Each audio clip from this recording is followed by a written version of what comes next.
Hello, everyone. Good evening. Welcome to Global Harmony House. Can I inspire any one of you to come forward, come closer? Anyone? No? Come closer. We look like a cozy group, and it's nice for us to come sit together. Thank you. Thank you. I appreciate that. I feel very encouraged.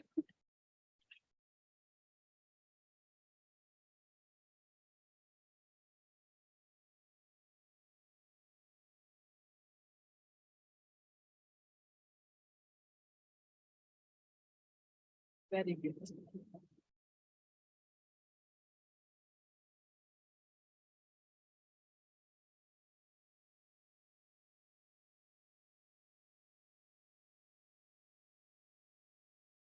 Welcome again to Global Harmony House on the auspicious occasion of the celebration of Shivratri. How many of you know what Shivratri is? Anyone here? Okay. You will find out at the end of the program, you will know what it is. But it is a very auspicious festival in India. With this festival starts a whole year of festivals in India. And the topic for tonight is the great light of the great night. It's a very beautiful topic. And we will be exploring it through various conversations and experiences. How many of you know Brahma Kumaris? You know Brahma Kumaris? No? Is this your first time? And how many of you are here for the first time? 2 of you. Very nice. I'm still happy. So the Brahma Kumaris is a spiritual movement, a spiritual organization. We call it a spiritual movement because we who are in the organization are moving towards transforming ourselves. And we believe that through our transformation, it can inspire others to also transform. And we are a worldwide organization. We have more than 9,000 centers in over 130 countries. And one of our main teachings is Raj Yoga meditation. The divine is at the center of everything we do. We believe the transformation starts with knowing who we are. And from there, moving towards what we want to be.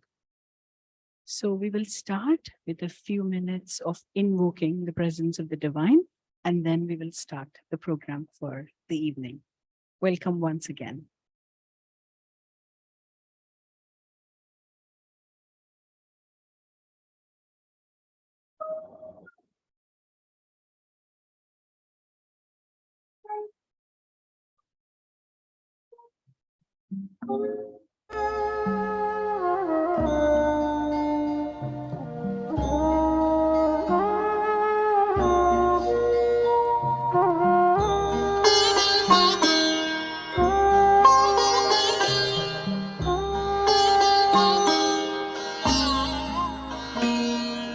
ज्योति बिंदु परमात्मा से है मेरी आत्मा अब चल कर ले मिलन परमानंद का अनुभव कर ओ परमानंद का अनुभव कर तू धन्य बना जीवन ज्योति बिंदु परमात्मा से है मेरी आत्मा अब चल कर ले मिलन अब चल कर ले मिलन अब चल कर ले मिलन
अब चल कर ले मिलन, अब चल कर ले मिलन।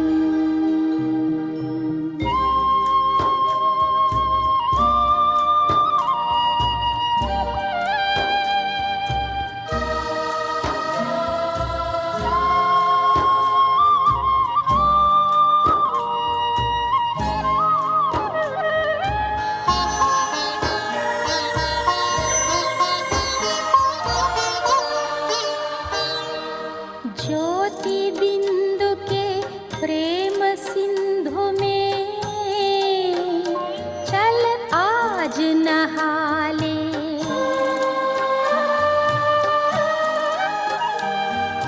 परम पिता का प्रेम पात्र बनकर तू शुभ वर पाले। ओ किरण किरण को निरख नयन से, ओ किरण किरण को निरख नयन से, हो जा मन में मगन। ज्योति बिंदु परमात्मा से है मेरी आत्मा, अब चल कर ले मिलन। परमानंद का अनुभव कर तू, परमानंद का अनुभव कर तू, धन्य बना जीवन। ज्योति बिंदु परमात्मा से है मेरी आत्मा, अब चल कर ले मिलन, अब चल कर ले मिलन, अब चल कर ले मिलन, अब चल कर ले मिलन, अब चल कर ले मिलन।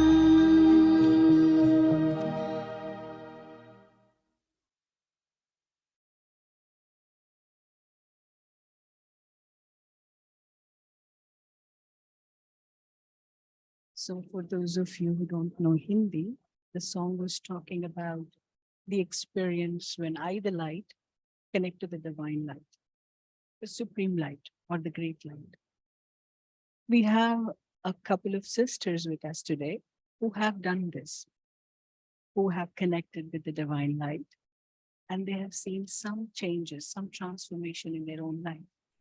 And like I said before, Brahma Kumaris believes in first changing the self before we do anything with anyone else or ask anyone else to do something different.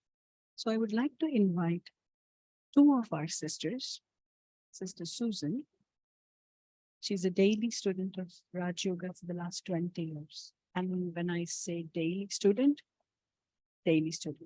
she was our inspiration because she would sit right here every day in the morning for the class. So she's an inspiration. And every evening, yes, when we come for the meditation. So she has been an inspiration for us, the grit, the determination for reaching the destination, knowing what you want to do and staying on that path. Previously, she has been working in the New York schools. She taught for more than 26 years, and she's also an author. Anyone of you read the books on Taylor? She's the mother. There are 4 beautiful books about Taylor who finds the light. And they're very beautiful books in a very simple way, explaining to children how you connect to the light. She also facilitates meditation meetings for the AA groups, and she also does a storytelling session on Zoom every Saturday. So, Sister Susan, welcome. And then we have Sister Neeti. Sister Neeti describes herself as God's chosen child. And I think it's true. She's a mother of two grown-up boys. She's a designer and manufacturer of jewelry. And she gives them to some of the major retailers in US, Japan, and UK. But how I know her, she's very creative. She's an artist. She inspires us to be creative. She inspires us to do things in new ways, look at things and look at their beauty. So I would like to welcome Sister Neeti.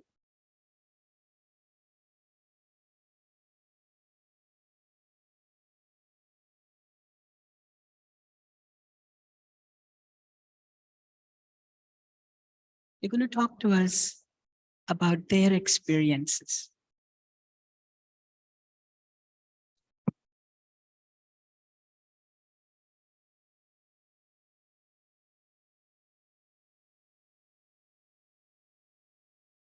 Om Shanti, and welcome to this beautiful home where you don't have to do much. You just have to sit and be and absorb these beautiful, powerful vibrations. And when the soul leaves from here, it's always magic. And it is so beautiful to see this journey of transformation who become our family. So from this entire Brahmin family, like Sister Sandhya said, we are in 130 countries. We see each other on airports. We don't know each other's names, but there is some kind of resemblance that reminds us that we are together. And I see all of you, and it feels like I've met you all before. So welcome. So a little dialogue with my companion, friend, sister of self-transformation, a little chit chat. It's amazing to see your journey, Susan, of determination, of inspiring each other and growing yourself. So what the thought that comes to my mind is when you came to Global Harmony House and when you were introduced to this knowledge, how did you know this was for you?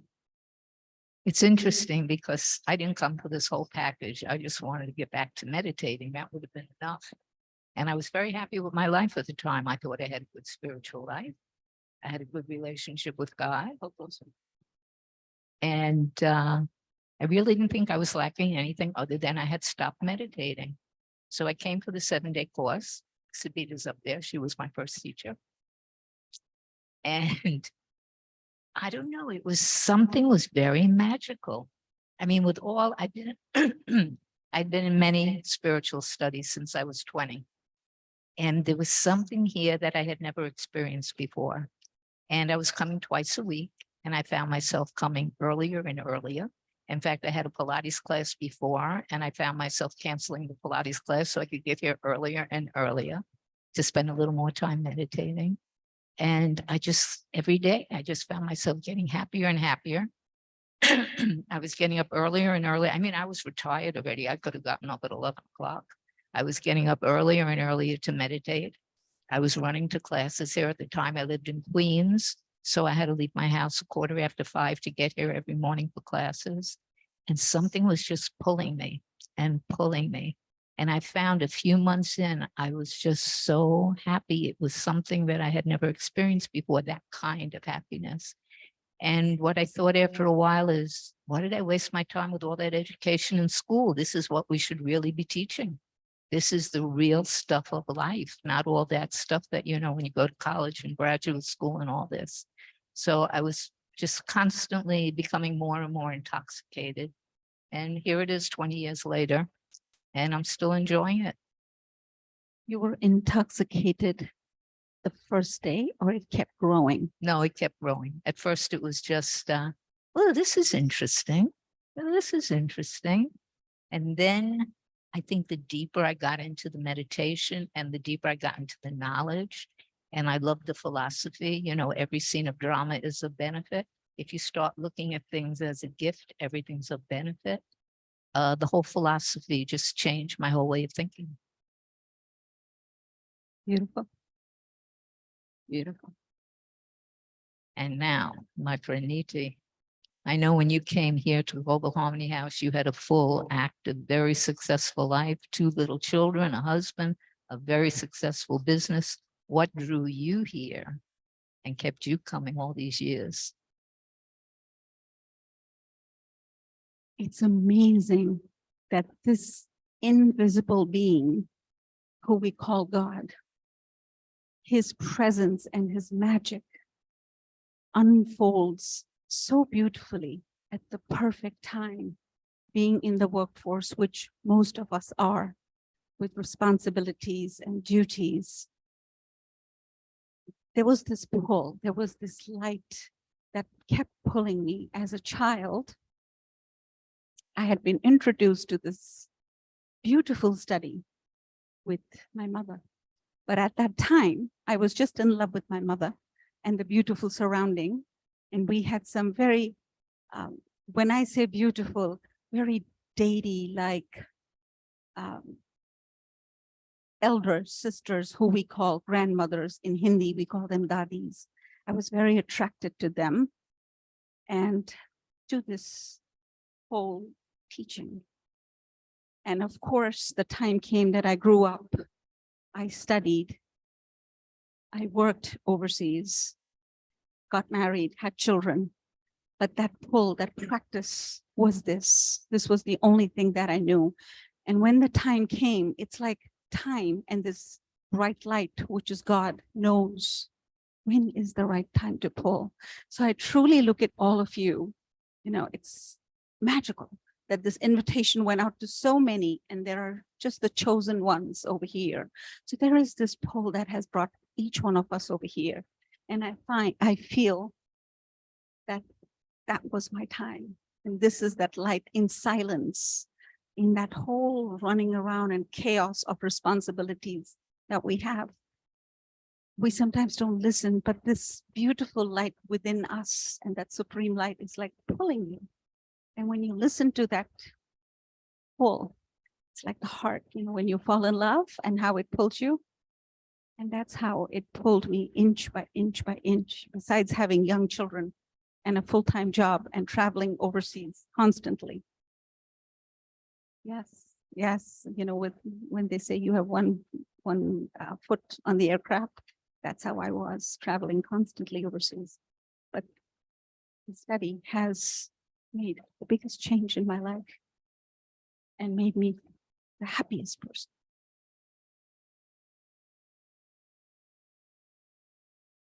So with all that is going on in the world today, with the chaos and instability in the world, what is that one thing that keeps you stable, which keeps you true to your practice, Susan? I see my neighbors, the people around me, are so upset by everything that's going on. And especially since COVID, I have a friend who became agoraphobic. And I don't know, our consciousness is just so different, that constant companionship with God is just, it protects us from everything. It's just a different way of thinking. I don't watch the news, although I do read on the computer. I know what's happening in the world, but somehow we have to become so full of spiritual powers that we're kind of above it all. We're not really in the mix of everything. So I think this daily practice gives you an inner strength, an empowerment, these spiritual powers where you can go on in the day and help others. In other words, you're not being pulled by the negativity there. You're giving out your positive vibrations. You're giving out your love. You have an inner strength from this constant companionship with God that allows you to almost overflow with it, so that nothing's coming in you. You're just kind of giving it out. So what is your daily practice? What do you mean by that? Okay, my daily practice is I get up early in the morning and I meditate. And then I come to class. Well, now it's on Zoom, so I don't even have to come to class. I'm on Zoom. And then I do daily things. And I spend a lot of time in meditation. We call it yoga, connection with God. There's walking. See, we meditate with our eyes open. So I can be walking and I'm still meditating, or I could be sitting And sometimes when you're sitting, you get into that bodiless state where you're just a soul connected to God. So I spend a lot of time in meditation and studying in the morning and seeing where I can help. Beautiful. Beautiful, powerful. And I have another question, but I really want to ask you because you are just shining. You're filling up this whole room with your light. And I know you do that all the time. What has awakened the light within you? At the Brahma Kumaris, we have a very beautiful sentence that I was taught. That when you have a lesson, there will be a test paper. And I was like, I don't want test papers. I don't like test papers. So then I realized that if a teacher keeps teaching you and you don't know what the teacher taught you, that means you failed, and that is your test paper. So the practical way we are taught in our advanced classes over here is to apply it, to practically apply it, and to practically be a mother, which most of us are parents. You are pulled in so many different directions where you have to exercise these powers. And how do you discipline? How do you love? And most of my family members are not into this practice. So how do I glorify? The question that came to me is, how do I glorify about what I have learned practically? It's very easy for me to say, this is what I did at work. This is what I was taught. This is how my meeting was. That was all with my words. But how do I put it into practical? How do I show the boys? How do I show the husband what I have learned? So it was such, these test papers which come to me have truly become an example. And by showing love and understanding that I am there just to take care of them. I am there to love them as God's instrument. So that just frees me. It has made it so easy for me to understand that they belong to the same light whom I belong to. So I am just a trustee. So giving love without expectations has become so easy because my love is just flowing from this fountain that never stops. And that has allowed me to be who I am. And more than anybody I know, you really walk the talk. You don't just talk the talk, you walk it. Thank you. Thank you so much. Thank you for being a part of listening to our conversation. So, Om Shanti, and thank you.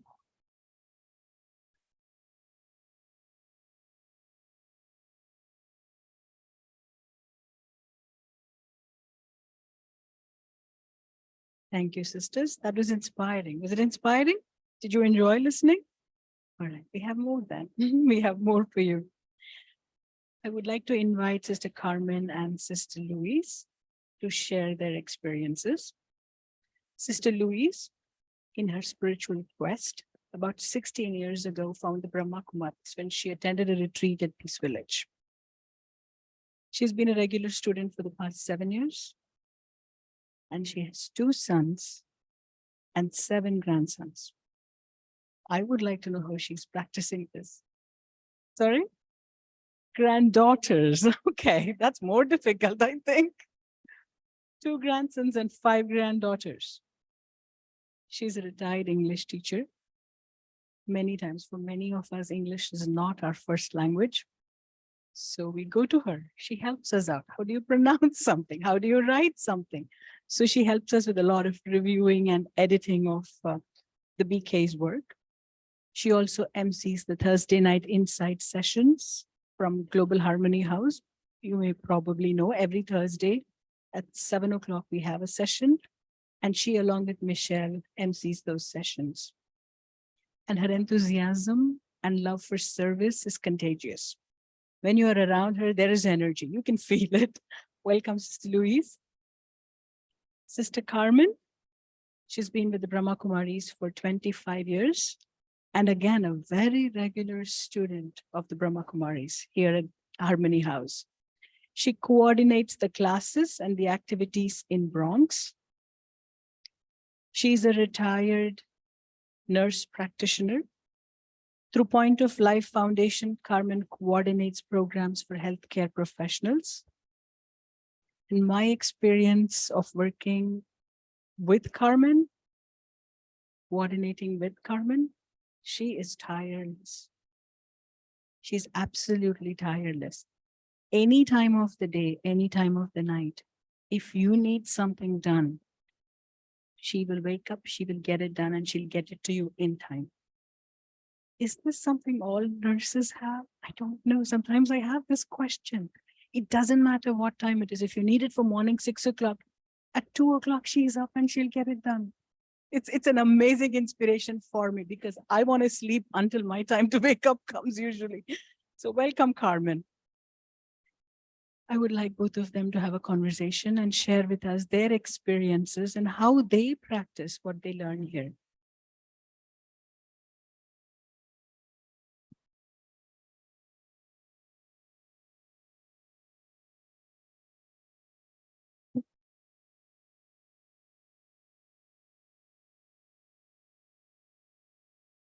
Om Shanti. Om Shanti. Om Shanti. Shanti, everybody. Welcome. It's always lovely these days to be up here and see the audience, isn't it? Like a special treat all the time. Thank you for coming. All right, so we heard the beautiful conversation between Sister Niti and Sister Susan. And I think there was a lot of clarity about God being light. Well, I don't know clarity, but definitely that God is light. And I think we all know of God is light, right? Absolutely. Yeah, we've all heard that. But I kind of want to come from a little bit of a different angle at this moment. God is light. So whatever God brings into the world is also light, isn't it? Right? Is that how you think of God? Absolutely. And I think God doesn't live inside of me, but the lightness that I've always felt all my life before I came to learn about what it was that was what you so graciously spoke about, this light in me that I've always exuded is finally being trained and disciplined, and I can identify it as that God-ish light because that's the image of it. So what are some of those aspects of God? What is it that God brings into the world? What is it that God is symbolized? What has he shown you or offered you or brought into the world? What are some of those things that we're referring to as light? Okay. Despite my age, I have only been in knowledge for 7 years. And even though I went to Peace Village upstate, and my eyes watered the minute Sister Dorothy, some of you have heard this before, said to me, you know, you're not a body with a soul. You're a soul with a body. It will change, but the soul is forever. And it struck a chord in me of truth. And I realized that I mean, my whole body from the neck down reacted. My eyes reacted. I was home and I felt I was home. I wish I could remember your exact question. What did you say? We're both saying, who's going to remember what we talked about, right?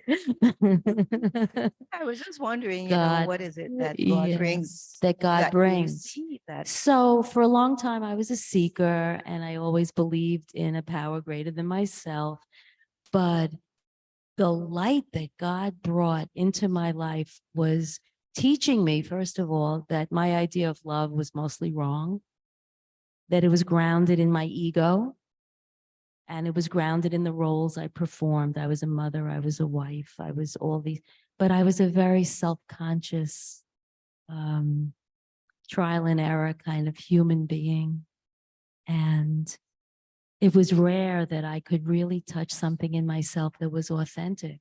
I was so concerned with what people thought about me. I'll be very honest.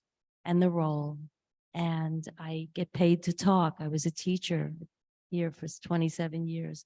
So it was really difficult for me to figure out who I was once I realized who I wasn't. And I became, with the knowledge, we read every morning. You're in 25 years? We share morning classes. We share the same word spoken to us from God.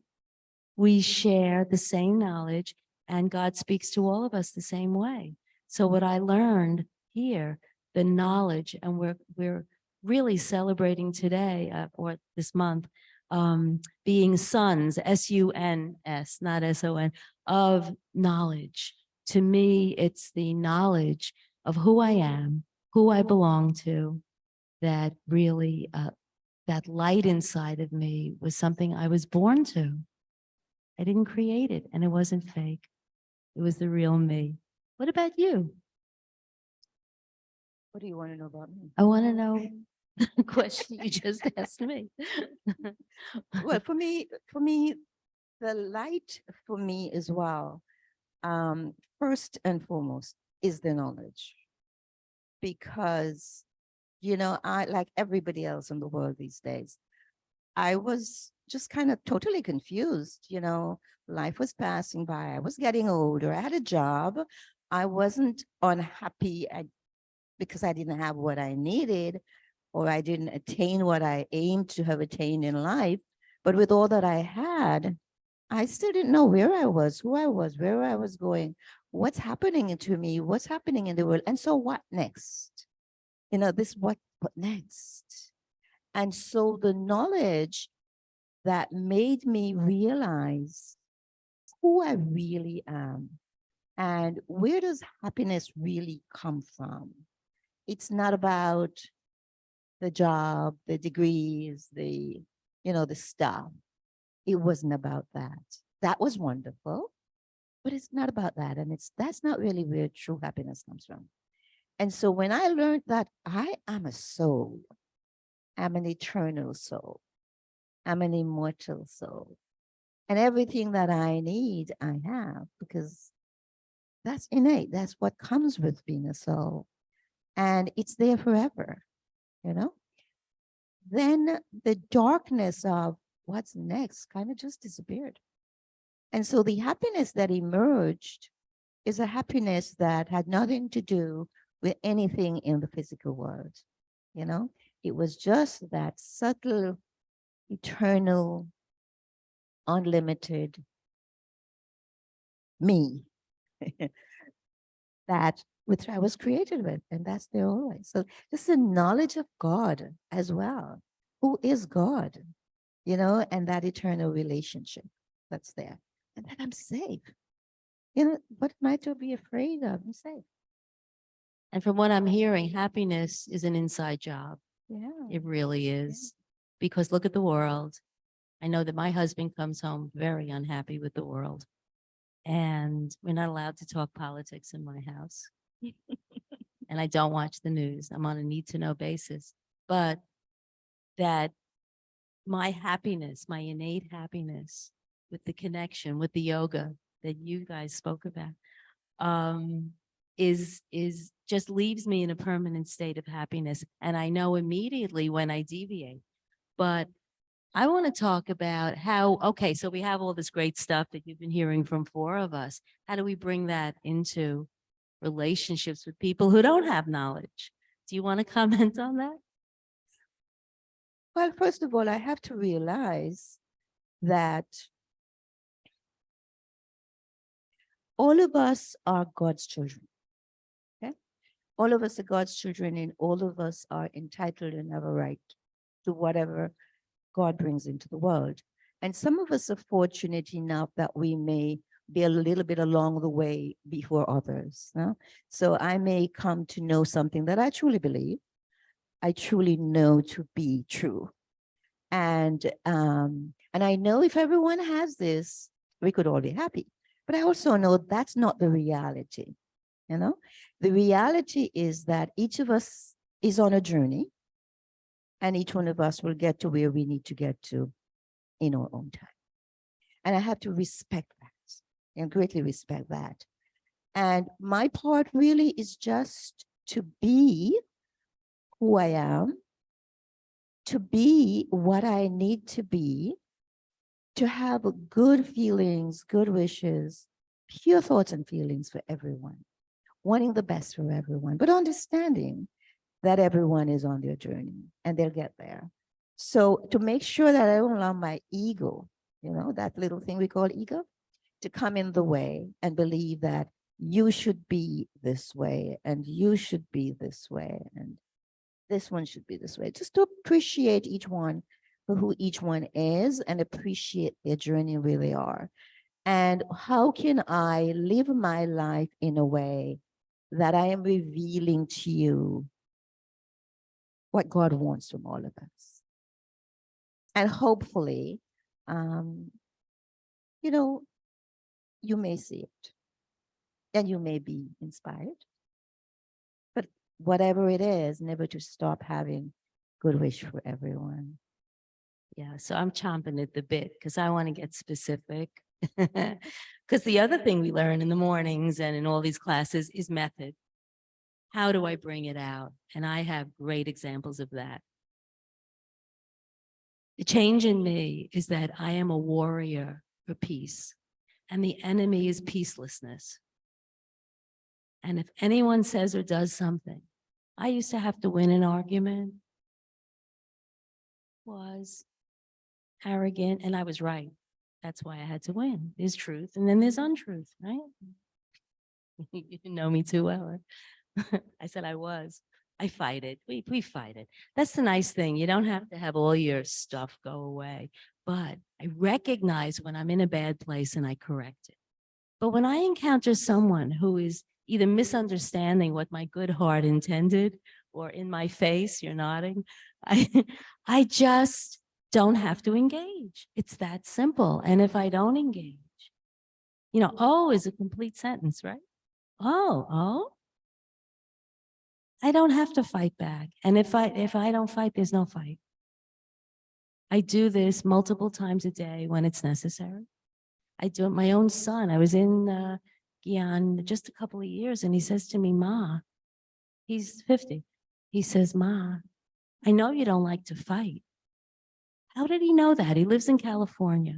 How did he know? From my voice, from my vibration? He sensed the change in his mother. And you know how kids know their mothers.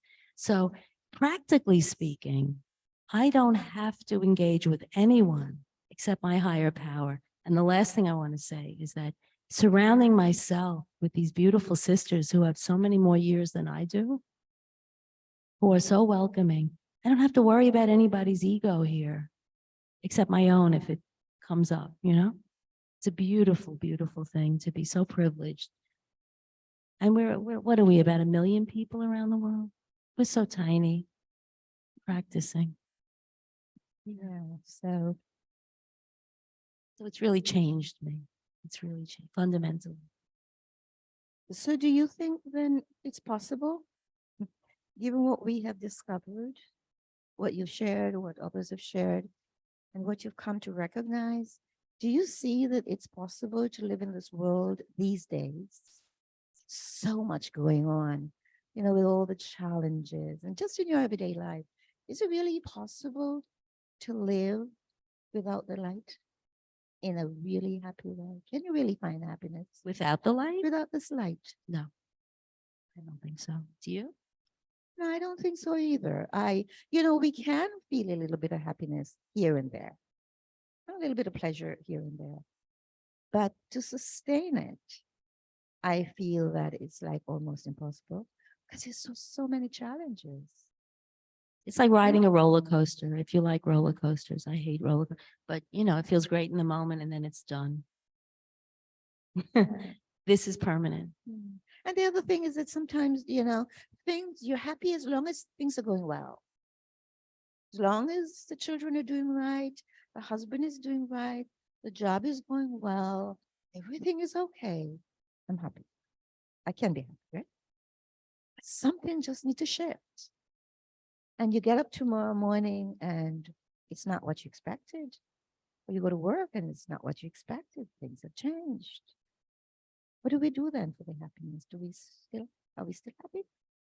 Without knowledge. Without the knowledge. I never was. I mean, I thought I was because I laughed a lot, but I never was. Mm. Were you? What were you like before? I can't imagine you without Gian. I can't imagine myself either. No. I don't remember. I Honestly, do, don't. unfortunately. Yeah, I do remember Hmm. because it was recent. And I do remember being unkind and not even knowing I was being insensitive, not compassionate. Actually, I remember some. I remember big ego. I really had a big ego. And I used to think it was self-respect. So I go to work and I get my job done, and everybody liked me and I liked everybody. But nobody could step on my toes. And I'd beat their heads off, right? Immediately. And I thought this was really self-respect, standing up for yourself, self-respect. And since I came here, I realized not self-respect, it's ego, big ego. So that I would. Totally. And the vocabulary changes. You shouldn't talk to me that way. Changes because we really believe that everything in the drama is correct. It really does repeat. You know, we do believe in a cycle. And here I am talking to you, no matter what happened in the last cycle. We're here and we're feeling good. And we're not out there fighting. Yeah. We're at peace. Mhm. And when I'm not, I know where to go. You know, and I'm not saying I'm a saint. I mean, if I have that old feeling come up, maybe a little touch of something, I'm trained here to correct it almost immediately. I think immediately, as perfectly as I can, because we're human and we're not perfect. So this is a great place to hang out if you're interested. And the other big thing that I, having learned here, Louise, is the idea that somebody may be wrong, of course. Somebody's wrong, somebody does wrong, somebody says something wrong. But if I take that in, not only is that person hurting me, but I am hurting myself. So how do I move beyond, and what are the thoughts and feelings I have towards someone who doesn't know better, who says something? And I'm seeing Sandy is standing up, and that usually is a signal. Am I right, Sandy? Yeah. Yes. Well, thank you. We take cues. Yeah. Thank you for coming tonight and Thank being you. here for us. Thank with you us. all. Om Shanti.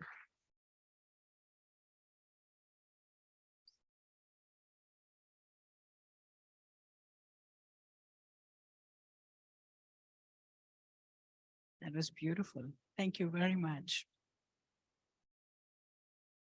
I don't know if there can be happiness without the light.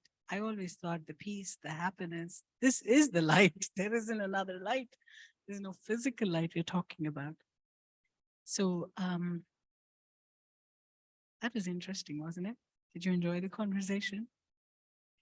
So now we have a message from our, I could say the main instrument of Harmony House, but she's also the additional administrative head of the Brahma Kumaris. We lovingly call her Mohini Didi. Administratively, she has a very high position, but also spiritually, for more than 60 years, she has been the master of this knowledge, practicing, teaching, exemplifying the knowledge. So she's currently in India. So we have a short message from her, which we will be playing now.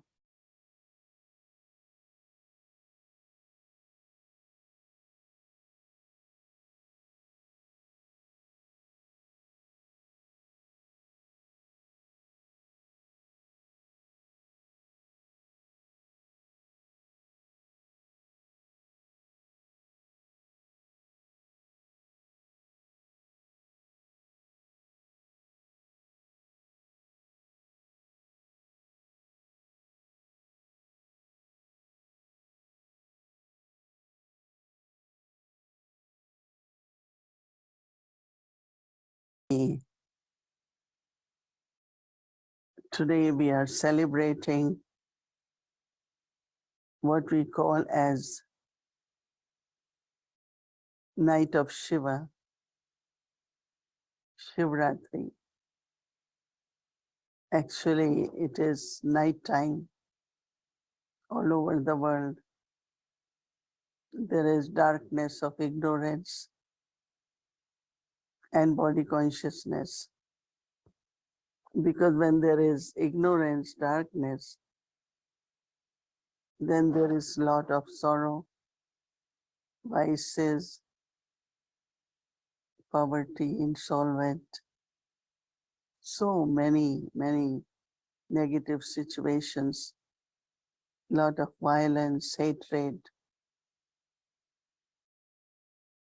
And then from the night to the light to the day is through the knowledge, the light of knowledge.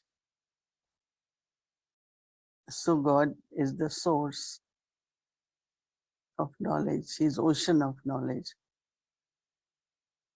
First, he gives us the knowledge of the self, the recognition of the self and realization of one's eternal qualities as his soul. As a soul, I am peaceful, pure, loveful, joyful. So as soon as the light is ignited, or the soul awakens from this body consciousness to the new awareness of being a soul, pure and lovely soul. The change start happening within the light. We see everything positive, bright, and also gain inner strength, inner power, which are very important. It's called light and might. And it is with the power, all powers actually, we are able to bring changes in our timetable, lifestyle, habits. We inculcate all the virtues of God. And we always, in our thoughts, have feelings of love and good wishes for everyone. So now is the time of confluence age, and this is where God uses the medium of Brahma Baba to give knowledge to us and to bring light in our lives. So it's also called the divine birth of God, Shiv Baba. And as soon as we listen to knowledge, it's also our spiritual birth. It's not common to have the same day celebration of birthday of father and children. It's only at confluence age it happens that we celebrate birthday, divine birthday, spiritual birthday. So on this birthday, we take some determined thought, and also we pledge that I will follow my father's qualities of being truthful, to be awakened and blissful. Live a life of blessings, balanced life and blissful life. So it's very beautiful life. So on this auspicious day, I want to send my good wishes. Congratulations for your spiritual birthday. but also lots of love for our most beloved Father. Om Shanti.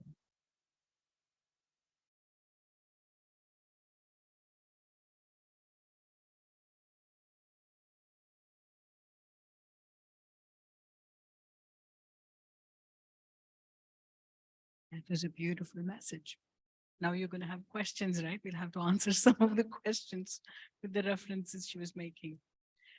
I would like to invite Sister Tina. Sister Tina is a doctorate in plant genetics. And she's worked for many years as a research scientist. A researcher is always a researcher, right? So I think she's also a doctorate in knowledge. So we're going to ask her some questions. We can ask her, what is this festival of Shivratri? She is currently in Global Harmony House, one of the main instruments here. And one of her qualities is her great enthusiasm for service. You tell her right now in half an hour, Tina, there are a group of people you have to teach it. She will leave everything and go, and she'll do that. I went with her on quite a few of her recent trips where she was outreach that she was doing. And the enthusiasm that she has for service is palpable. People who come there also feel, yeah, they go with her like this. So I want you to get a feel for that. Welcome, Sister Tina.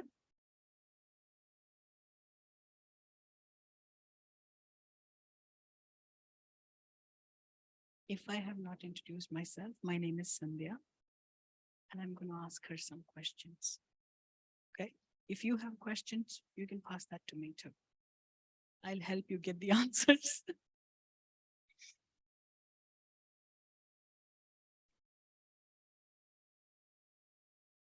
You want to start, Sister Tina? Greetings, everyone. Happy birthday. Like Sister Moini said, we will explore why we call this as happy birthday.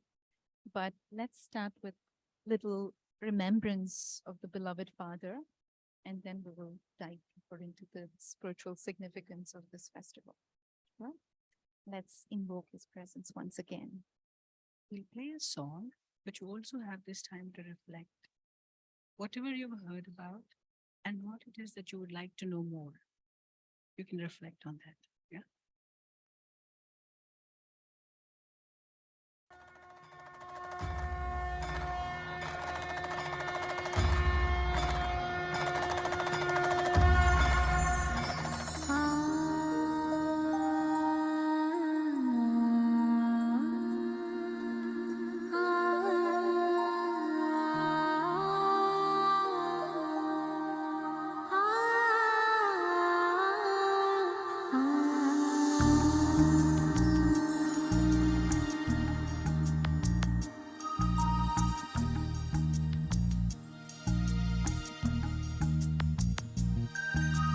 लाल लाल रंग दिव्य शक्ति का, लाल लाल रंग दिव्य शक्ति का विश्व पर है छाया।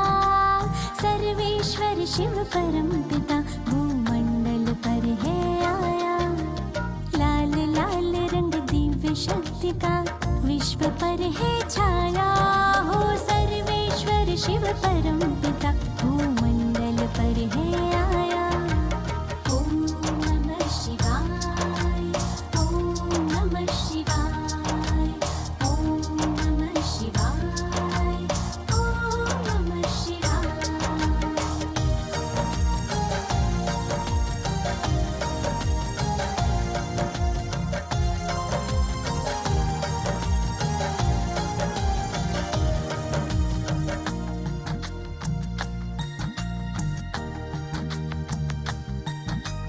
ज्ञानेश्वर वो विश्वेश्वर वो कलयुगी रात्रि में आया।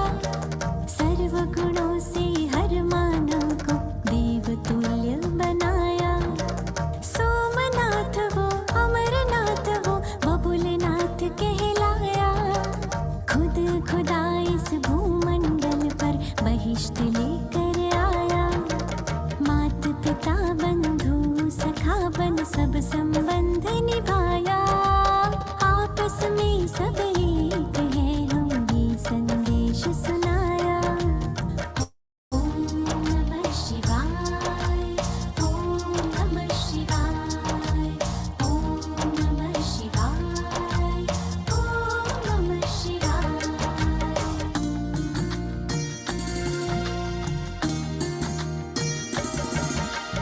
लाल लाल रंग दिव्य शक्ति का विश्व पर है छाया, सर्वेश्वर शिव परम पिता भूमंडल पर है आया।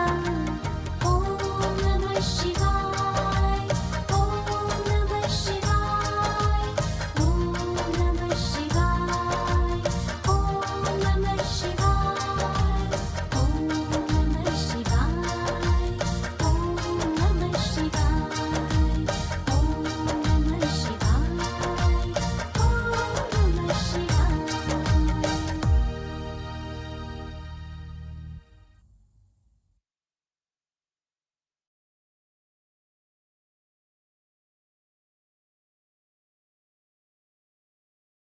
Hello, Sister Tina. Good evening, Shanti. First and foremost, I would like to know the relevance of Shivratri for this day and age. Right now, what is the relevance of this festival? So this is called as Maha Shivratri, this festival. And Maha signifies greatness. Maha literally translates as great. So one of the things I feel as all the calendar year, if you look at all the festivals in the world, then this is considered as one of the greatest festival because this festival commemorates the incarnation of the divine light of God into the world when it is dark. And Ratri here signifies the dark period, dark time. It is that time when actually God comes and descends on the planet so that he can share his light with us. Now, if you look at the world around us, you can easily agree with me, all of you, I believe, that this is the time when there is extreme irreligiousness, when there is complete darkness of ignorance. There is no divine knowledge. There is no, we can say that this is the time when there is utter unrighteousness, corruption, right? And complete deterioration of every aspect of human life, if you will. May it be social, may it be economical, may it be political, may it be religion, may it be health, or whatever area you look at your life, there is deterioration in that. And so this is the time when it is very, very important for intervention of God to happen so that he can be enabled to share his light with us. Because everything is out of human control. They really cannot do much. And in this huge time of suffering that is around us, it is only his light that can really make a difference, I feel. And so that's why this is considered as one of the great festivals. So, as I remember, it is remembered as the birthday of Shiva, Mhm. right? Of the light. Birth night. Yeah. So, are we commemorating someone's birthday, or are we saying this is the time for the light to come? Are we commemorating it as the time when the light comes in this world right now? It is the time when the light enters the world at this time. And so in a way, it's a divine incarnation. We don't say that he comes in the form of like how we come through the womb of a mother, but it is a divine incarnation for sure. So it's not something that happened 10,000, 5,000 years ago. No, it is Okay. now. So Sister Moini was referencing that it is the father's birthday and the children's birthday. Can you help clarify that? So basically, when this light descends on the planet, right, and the light touches the light within us, there is light within each one of us. We all are those tiny points of light. But the thing is, he is the great light. Why great light? Because He is the supreme cosmic being, if you will, the one whose light never extinguishes, the one whose light never becomes dim. He never entertains any form of impurity or negativity or sorrow around in the world. He is completely beyond all the illusions and falsehood and everything. And so you can say he's the perfect being in the perfect state. But I am influenced by everything that is happening around me. And so when he comes and touches that light within me, there is an awakening happening inside. Like the sisters were saying, they don't know exactly what happened and how it happened, but intrinsically, the light awakens. The light begins to shine because it's like light begets light. You know, when you connect the two cords of electricity or two cords of ours, automatically you draw upon that light, right? And so I feel that's how your light begins to shine, and that is in a way you are aware now, awake now, and so that awakening is sort of like spiritual birth, if you will. Nothing to do with the physical birth, of course, but it is more about spiritual birth that happens because I am now aware of who I am, you will. If So that when, makes sense. so when his light shines, my light shines too. If I recognize. So the So- recognition is very important. That connection is like, let's say there is electricity everywhere and my phone is discharged. Unless and until I plug that phone into the powerhouse or the socket, my phone is not going to get charged, even though there is electricity, right? So the light is there, but I have to be aware that the light is there, and then I have to forge a connection with this light. I have to establish that connection with it. So this is happening now. And this is what was celebrated throughout as the festival of Shivratri. Yes. Tell me, how is it, how is this festival celebrated? What do they do? It's a beautiful question. I love this question because one of the things that the devotees do is on the dark night, which is the 14th night of the dark phase of moon, when you can say that the moon is almost reached its point of zero, if you will.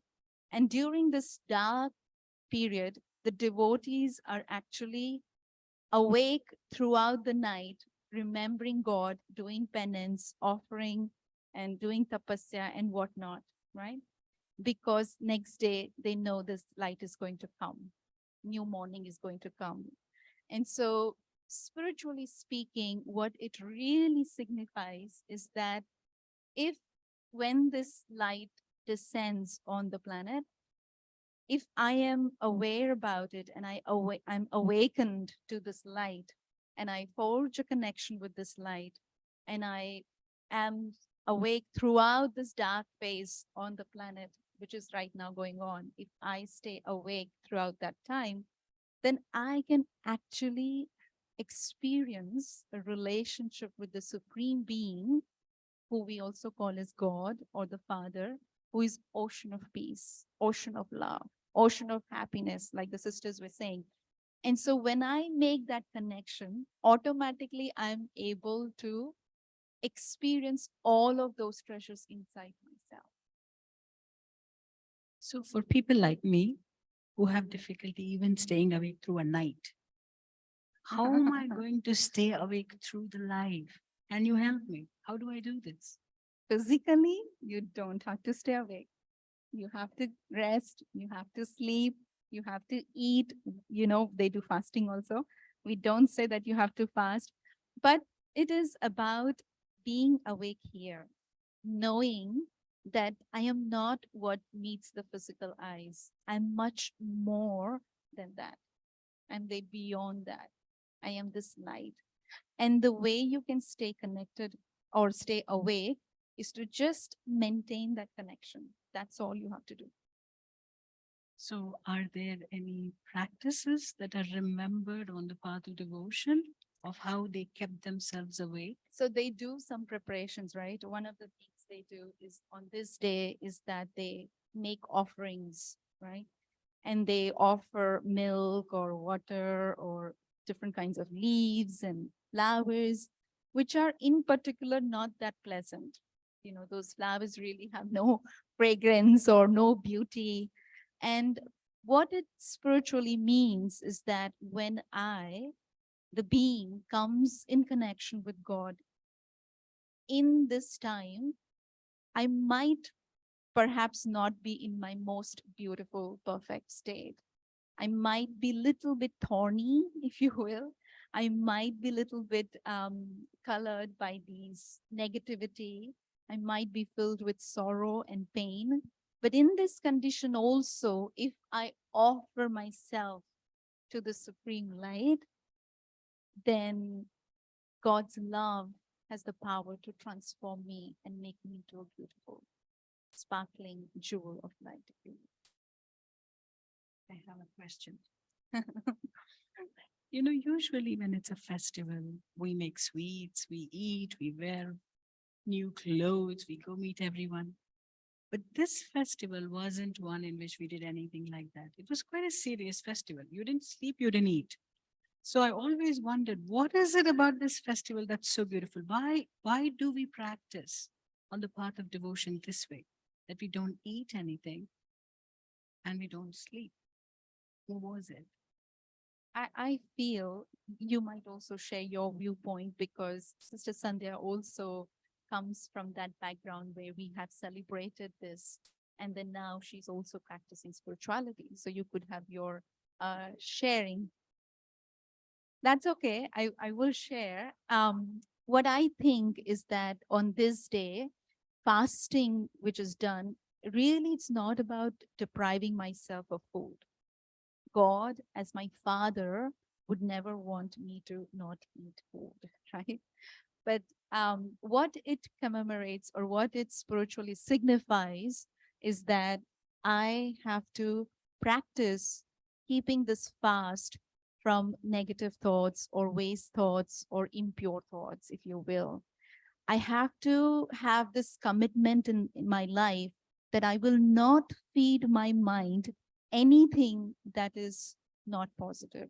I will not feed my mind anything that is not pure.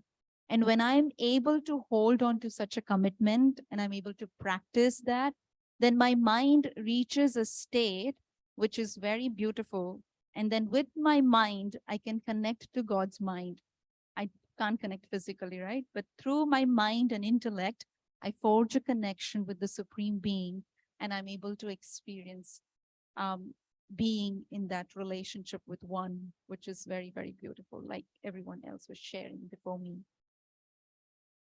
So you're saying everything we do spiritually has been remembered as being done On the in a path of physical way. devotion. Right. So if I know how it's done in devotion in a physical way, there is an equivalent on the spiritual. True. Would you like to take us into a little more depth on that? How do I practice this on a spiritual level? I am born to this spiritual father now. What next? What happens?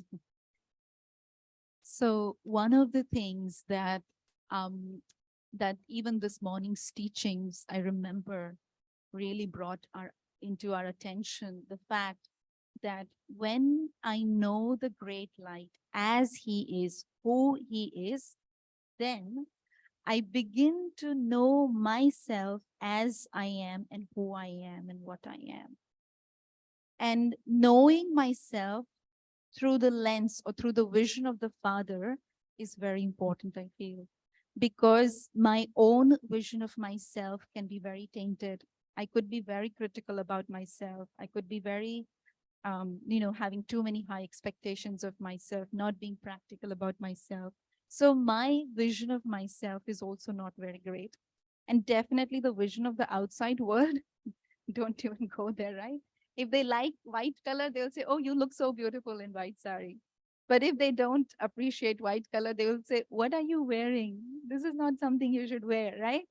So the vision or the opinions of the outside world, I have to remain untouched by that. And when I put myself in front of the supreme light, and I allow his vision to fall upon me, and I see myself the way he sees me, then everything beautiful begins to emerge. And that's, I think, one of the main important things you could do. And the second thing I feel is that you can have different relationships, play with different relationships with this light. He could be your father, he could be your teacher, he could be your guide, he could be your son, he could be your big brother, you know, he could be any relationship that you want to experience. Because with every relationship comes a different attainment. They say that when devotees practice all the rituals in the right way, right method brings success. And so they're richly blessed, they say. They're richly blessed in the sense that they experience all the treasures of the divine. They experience all benefits, they experience all blessings, light and might. And so I think it is for us actually. You just don't eat something and stay awake at night. If enlightenment could happen like that, then everyone could do that, I guess, right? But it is truly about this divine awakening or the spiritual awakening that I need to tap into and experience that in my life. I don't know if I answered your question, but maybe you could add something. What do you practice? Is there anything? I like what you said. It's about allowing the loving eyes of God to fall on me. Because I've allowed everyone's eyes, my own eyes to fall on me in different ways. And I have seen myself in those colored lenses. So when you're talking about these relationships with God, you're talking about God's eyes falling on me in this relationship. So I'm thinking, how do I attract that relationship with God? What do I have to do to have God's loving eyes fall on me? It's like many of you are parents here, right? And you have kids. And even though you have 2 kids or 4 kids, and you love each one of them, no doubt, but there might be one you have a little special love for, right? Can you show hands? Yes, yes, you all agree, right? Why? Why? Because they listen, because they're so obedient.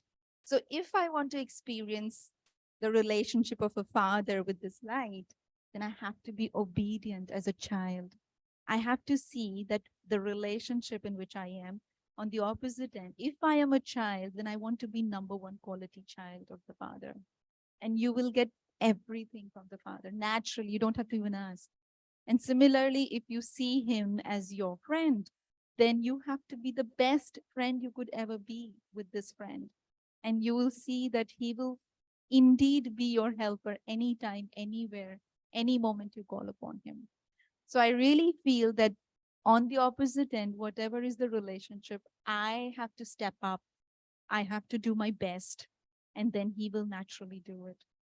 I don't have to think also whether he will fulfill the responsibility of that relationship or not.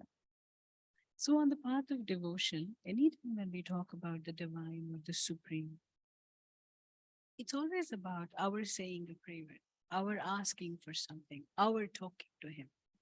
So now you're saying change the whole thing and just listen. How do I listen? Silence. Silence. He talks the language of silence. So they say, no, I think many of you must have heard. Prayer is a one-way communication and meditation is a two-way communication, right? Have you heard this? So in the prayer, what do? You go to the temple or mandir or wherever, and you actually go to take darshan, which is you actually go to take the vision. But when you're there, you close your eyes and you fold your hands and you're doing your prayers. Now, I'm not even opened my eyes to see. So how am I going to get something, right? And I'm bowing down. That means I'm putting myself on a lower pedestal and I'm putting Father or whoever I consider as God on the higher pedestal, right? But in meditation, he puts us on the same level. He brings you up to his level so he can see you. And so when I see this light, when I forge a relationship with this light, then I say what I have to say. It isn't that you cannot say, you can, but then you become quiet. You don't have to repeat in front of him. You don't have to give him reminders. You don't have to, give him anything that will, like, if you do this, I will do that. Not that kind of relationship. But you just say once and then full stop and know he will take care. And you become quiet. And in your meditation, perhaps a feeling will come, perhaps a answer from somewhere will come. Someone will become an instrument. Some image will come, some memory will come. Somehow the answer will come and he will speak to you, he will touch you in his own ways. They say God's ways are unique, right? So I can't say how, but trust he will give you the answer. Would you be able to lead us through this? How do we listen to him? Sure. Just one thing I want to say is that understanding the spiritual significance of this festival and then truly experiencing that awakening at the spiritual level, sacrificing the negativity or the weaknesses that I hold within myself, and then keeping this fast from all that is not useful. And I offer myself to him. And when I do this, then I can really experience a beautiful communion, if you will, with this light. I can experience his company. I can constantly allow that light to invade my life. And when that light invades my life begins to shine just like he shines. And he's ocean of peace, ocean of love, ocean of happiness. So I ought to become that master ocean of love, master ocean of peace, master ocean of happiness. So I will begin to experience all those beautiful colors in my life. So you're basically saying there is something probably inside of me that is stopping me from having this connection. I can't fight it, so I offer it to him. And that's how it's removed. And then the connection. Yes, you can surrender, you can offer it to him. And so let's do that exercise, right? So everyone would like to offer something that you think is beautiful about you. It could be an offering of good thoughts. Let's say, for example, you say from today onwards, I will only think right. I will only think good for everyone. Or it could be an offering of maintaining an elevated, pure attitude. Or it could be offering of holding a clean heart. Nothing impure in my heart. No grudges, no hatred, nothing. So something you can reflect upon it. And then at the end of your meditation, when you come up, they can offer that here, right? Lead us through this meditation and then we Yeah. come. Okay. Let me make sure they will. Eh, anyone has any question that they would like to ask?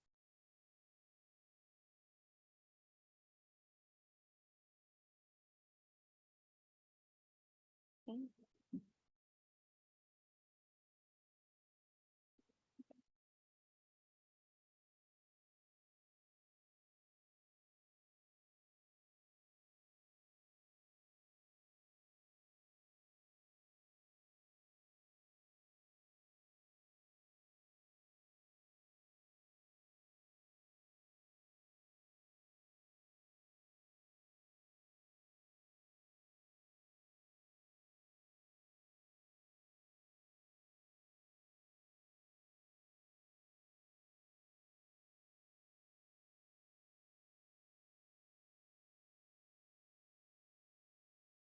Sit straight. And I focus my attention on this little tiny point of light in front of me. I tune into my own eternal form of being, a tiny concentrated point of light energy.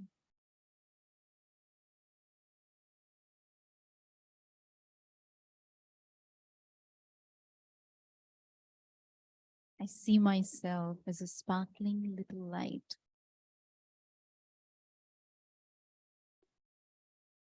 light that was perhaps shadowed by negativity around me. But in this moment, I make a choice. I choose to come out of the shadow. And I know that there is the supreme source of light, the one who is ever pure, ever benevolent, the one whose only light. There is no adulteration in this light.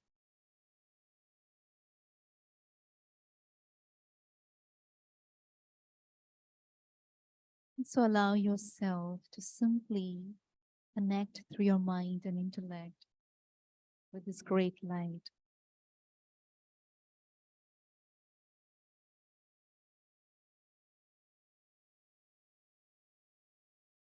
Allow yourself to absorb the light into yourself. See and experience that this light is activating some of the latent memories that the one who bestowed happiness upon me, the one who liberated me from all the bondages, the one who brought unlimited treasures in my life, is the supreme being, the one who's constantly flowing with unconditional love, love that never ends, yet gently helps me to transform from within.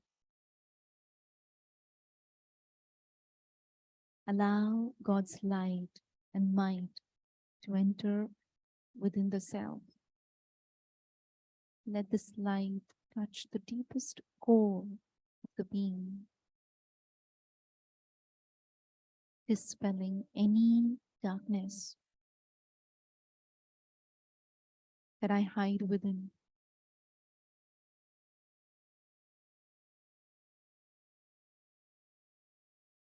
And in this moment, I make a commitment for myself so I can constantly move on a forward journey.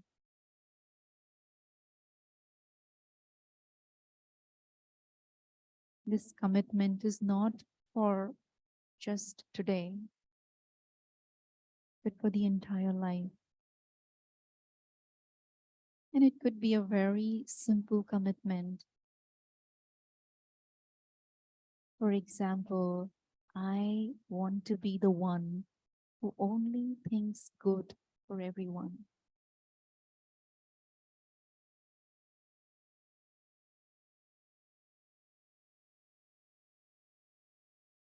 Ask yourself, what is the gift that you would like to give the Supreme Father?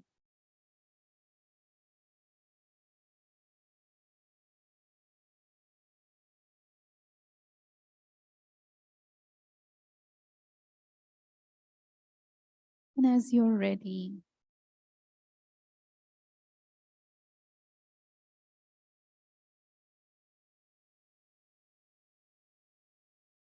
use the pen and paper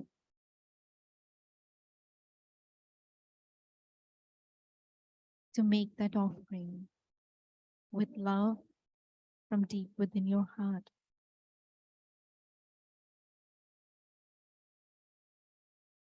And know that His blessings will naturally flow your way.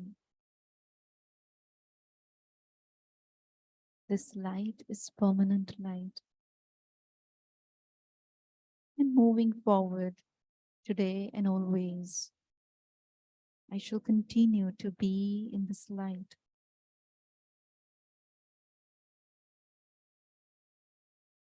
Om Shanti.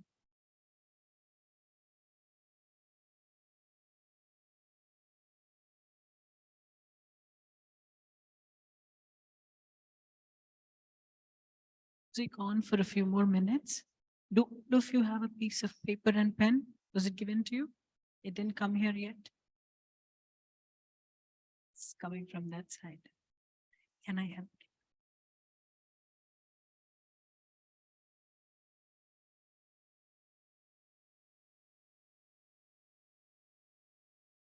So when you come to make your offering in the front, you will put that offering in that nice, beautiful gift box we have.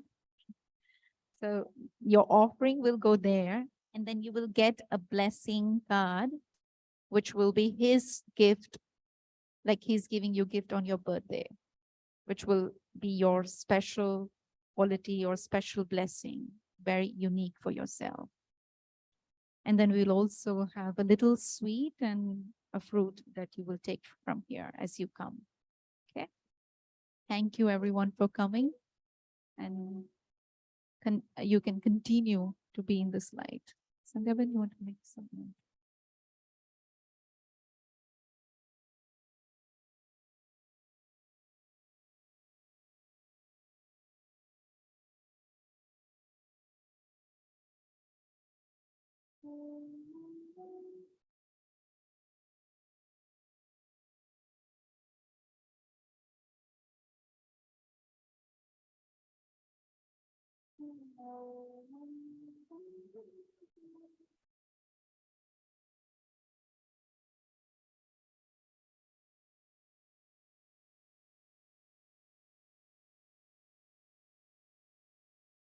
So if you're interested in knowing more about this Raj Yoga meditation, or you're interested in knowing about other offerings that we have here, you will see that there are many flyers displayed there on the flyer board. It'll talk about all the sessions that are happening in the month of March. And we also have a foundation Raj Yoga course that starts next week, Saturday and Sunday from 11 to 12:30. There are 4 sessions for the basic Raj Yoga meditation, which will basically teach about yourself, about God, and how to connect. So the flyers are out there, all the information is in there. You can register for the course, and it's 4 weekends for the basic and the intermediate. The basic is 2 weekends, Saturday, Sunday, 11 to 12:30. Am I clear? And then every Thursday, we have the insight sessions. Louise was talking about that, right? She's the MC. She's one of the MCs of our Thursday sessions. Every Thursday at 7 o'clock. 6:30 to 7 is meditation. 7 to 8 is our insight session. And there are various topics we explore in the evening. So those flyers are also available out there for the month of March. Feel free to take one. Feel free to register and join us again. So if you have already done your reflections, you can come from this side. You can put your offering in the box here. Come to Sister Tina, take your toli and your blessing. I will give you an orange.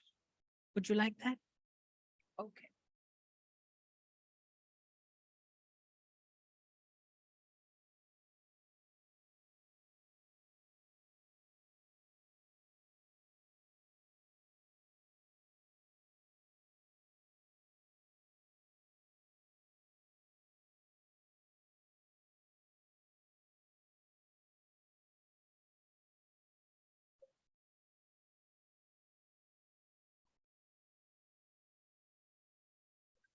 Shiva,